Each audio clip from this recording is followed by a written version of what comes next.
I'm training her to be my minion. I taught her how to lap. She had this like tiny little, like one of the My Little Ponies that you get out of one of the capsule machines.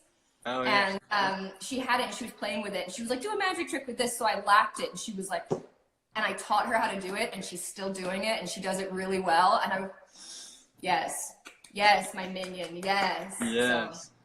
So, making you proud. I know. Yeah. I just told you recently too that I have a niece too. So it's like I get to be that uncle now, and you get to be the aunt that does the magic, and I do. It's fun teaching them and seeing how they react in the beginning. And it's just like you got a lot more.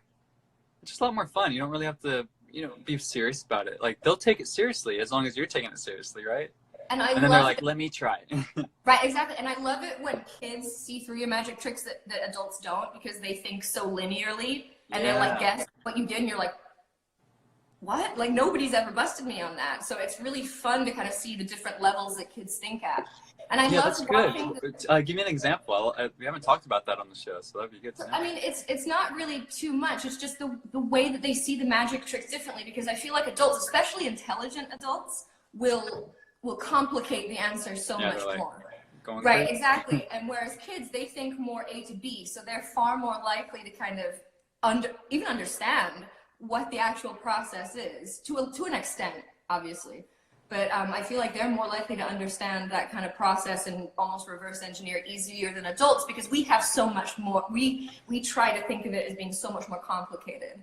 So I think that's really easy or interesting. And then also I used to work in a child development center that dealt a lot with autistic kids. And again, like just watching like the different levels of thought and how people think about magic tricks and the different ages, it was fascinating. And again, because you see such linear thought, they do things in their brains with magic tricks that adults don't.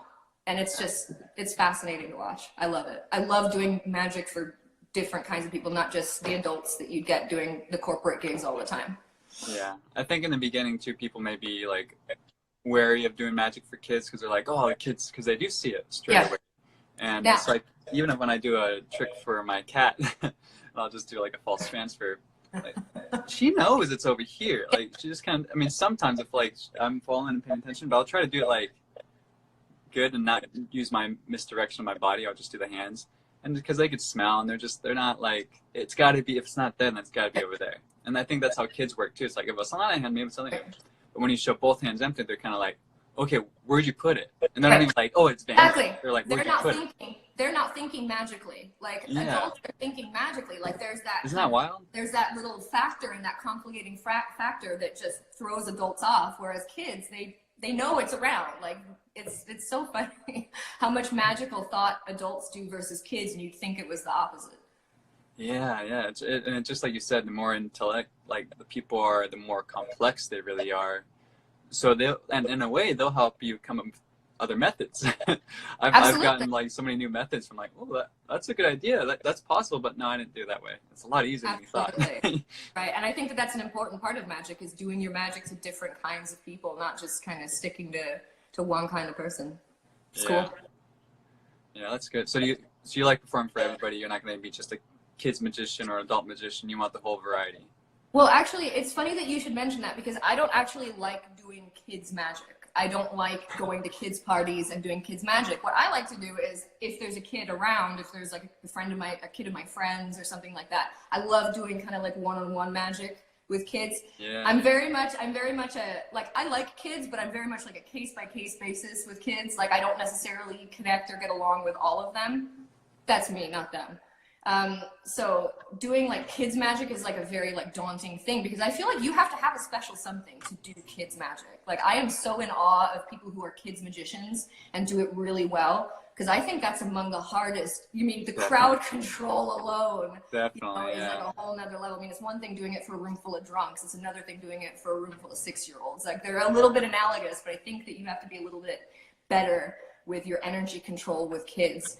And it's something that's so daunting to me. I mean, I've done a couple of kids parties, but it's definitely not my bag. And I applaud anybody who can do kids magic. Yes, absolutely. I know for sure, because I mean, only now, I guess in the past few years, I've been more open. I mean, as a street performer, I'm always working with different people.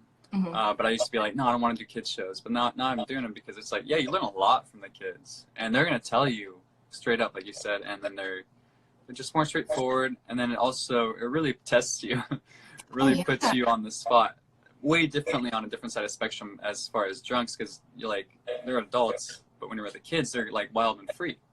Yep.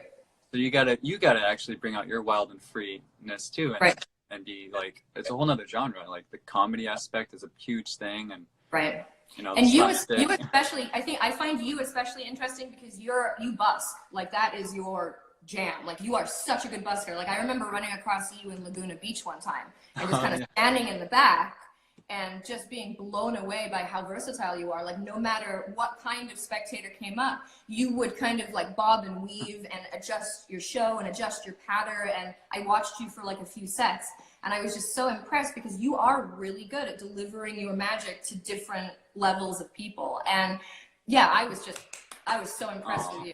Thank you so much. If anybody needs a lesson on how to do magic in a busking environment to any kind of audience, watch Jack. Seriously. Oh, I appreciate that. Really good, man.